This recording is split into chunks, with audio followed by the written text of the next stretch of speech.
This is an ABC News special report. The death of Muhammad Ali. Remembering the greatest. Good evening, I'm Elizabeth Vargas, and we are coming on the air with that breaking news. The boxer once named Sportsman of the Century has died this evening. He was once the most famous man in the world. Muhammad Ali was 74 years old, born January 17th in 1942, and had been suffering from Parkinson's disease. He was taken by EMS from his home to a hospital in Phoenix this past Tuesday afternoon for treatment of a respiratory issue. The former world heavyweight boxing champ was celebrated around the world.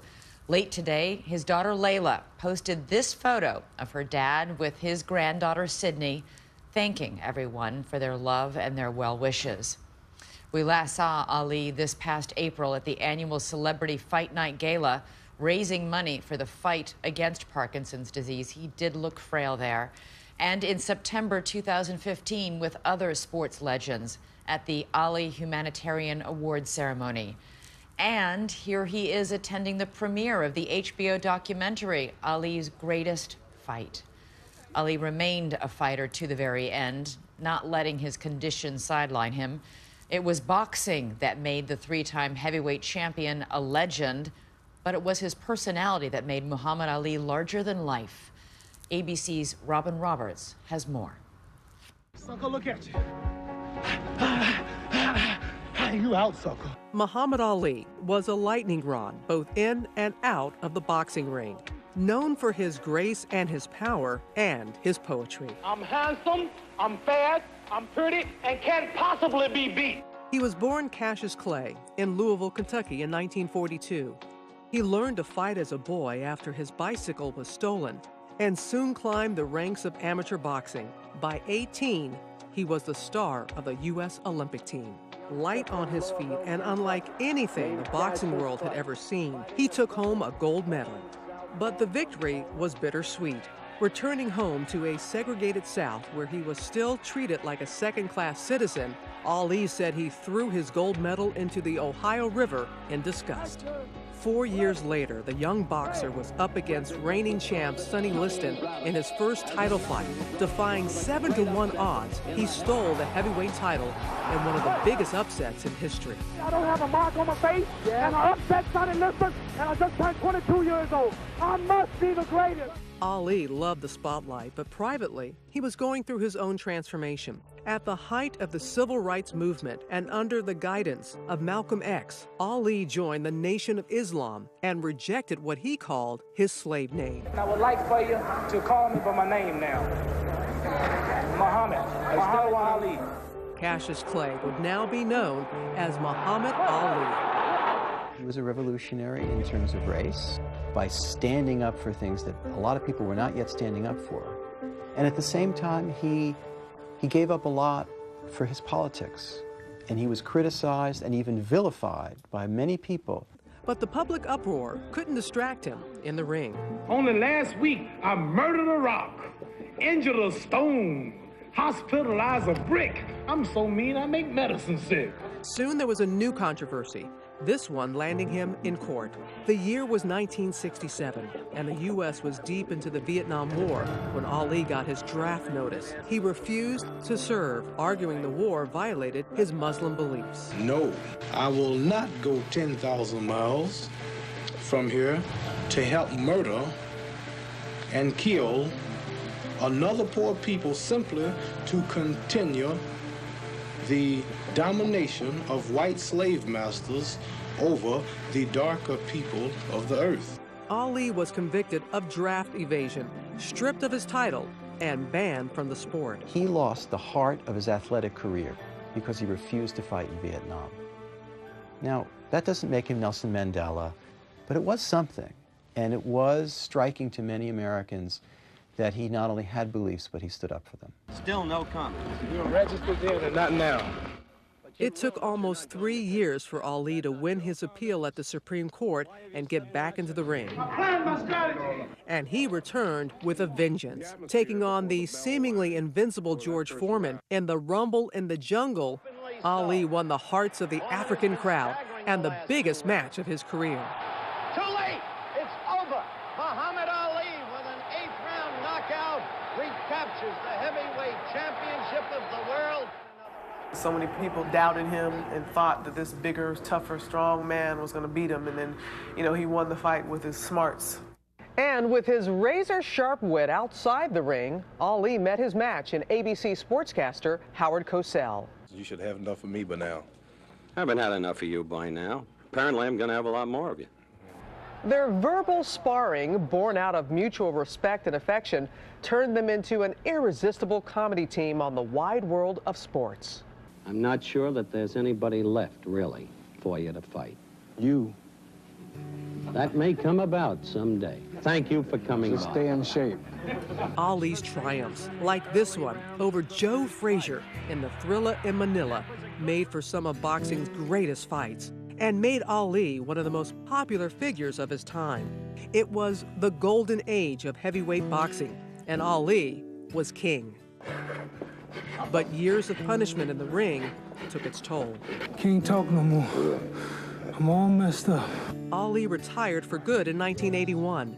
3 years later, at the age of 42, he was diagnosed with Parkinson's disease. This time, he would have someone else in his corner. In 1986, he married Lonnie, whom he first met during a trip to his family home in 1963. That meeting immortalized in this photo. Little Lonnie didn't even know who he was. Together, they have faced the toughest fight of Ali's life. And when Ali grew physically weaker over the years, he could still inspire, lighting the Olympic flame in Atlanta, raising millions for charity and speaking out for peace and solidarity with all Muslims in the wake of September 11th. The United States honors Muhammad Ali. In 2005, President Bush awarded Ali the Presidential Medal of Freedom, the highest U.S. civilian honor for a man who will forever be remembered for that boast of a young fighter. I won it as a man, and I'll defend it as a man. The man to beat me haven't been born yet. I'm the world's greatest. I'm always confident I whip all of them. I'm the greatest. I am the greatest. And in so many ways, Muhammad Ali lived up to his word. The greatest indeed. Our thanks to Robin Roberts. There is a statement out tonight by the family of Muhammad Ali, quote, "After a 32-year battle with Parkinson's disease, Muhammad Ali has passed away at the age of 74. The 3-time world heavyweight champion boxer died this evening. According to a family spokesman, the funeral will happen this Wednesday in his hometown of Louisville, Kentucky, a town that he grew up in during the segregated South. And I'm joined by Craig Mortale, who is a longtime documentarian and friend of Muhammad Ali. What will he be remembered most as? You know, before I even answer that, I mean, it really still hasn't sunk in. I mean, we've been sitting here all night waiting for official word, and it's hard to wrap my head around, but he was an incredibly courageous person. He was courageous in boxing to take on the toughest foes. He fought every comer. He was courageous to change his religion and change his name in the turbulent 60s and be ostracized by much of white America. What he did was very foreign at that time in 1964. Unbelievable courage to stand up and say, I'm not going to the Vietnam War. I think it's an unjust war and it's against my religion. And to sacrifice 3 years of his prime athletic ability. Yes. For that stance, for that principle. To be willing to sacrifice for what he believed was right is something that I don't think athletes today can even comprehend. And courageous to wait it out, to be proven correct, come back, and take on numerous opponents before he could finally get another title shot 10 years later in 1974. Is it too much to say that he was the most, he's been called the most famous man in the world? Is that hyperbole? No, not by any stretch. He was the most well-known man on the planet for the vast majority of his life. And maybe in more recent years when he was traveling less and seen less, maybe the younger generation is not totally familiar with who he was and what he stands for, but the people of my generation, our generation, we're about the same age, the baby boomers, the civil rights generation certainly has a great deal of affinity for what he did and who he was.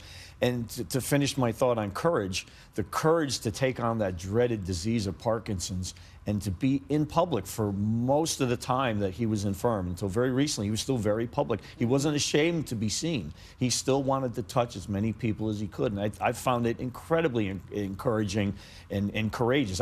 I documented that in a documentary I produced in the 90s because I wanted to set the record straight, that he still had his intellectual capabilities.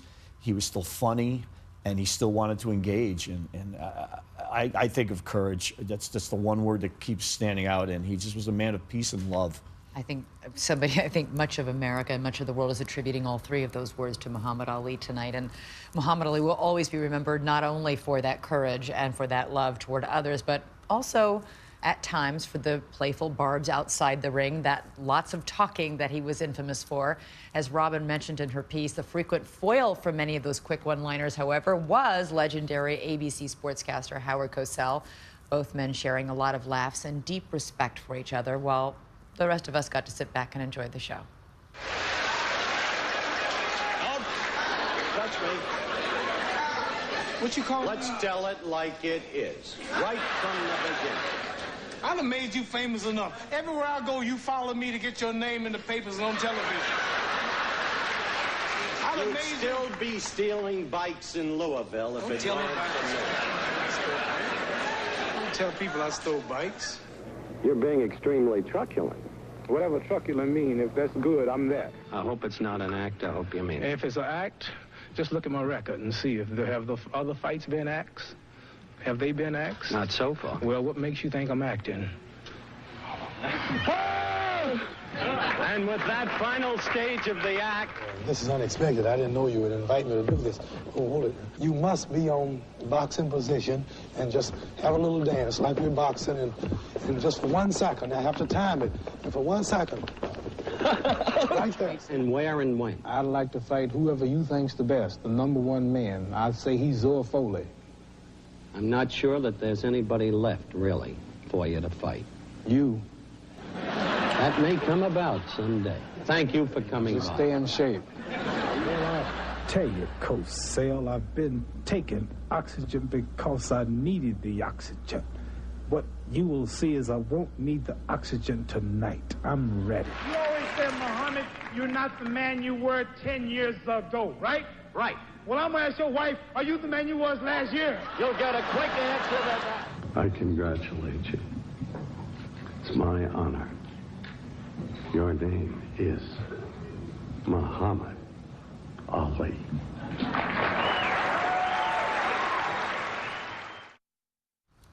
Great affection between those two men, Howie Cosell and Muhammad Ali. The mayor of Louisville, Kentucky, Ali's hometown, has just announced the flags there will be lowered at half-staff in his honor. Again, the funeral will be held on Wednesday. Once again, to recap, Muhammad Ali, boxing legend, humanitarian, a man many call the greatest of all time, dead tonight at the age of 74 after suffering years from Parkinson's disease.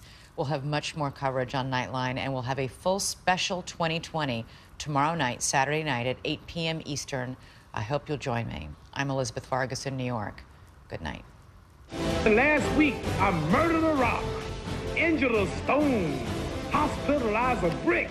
I'm so mean, I make medicine sick. I'm the world's greatest. Always confident I whip all of them. Ali is getting the people to chant Ali Bomaye. I'm the greatest. I upset Sonny Liston, and I just turned 22 years old. I must be the greatest. I'm handsome, I'm fast, I'm pretty, and can't possibly be beat. This has been a special report from ABC News.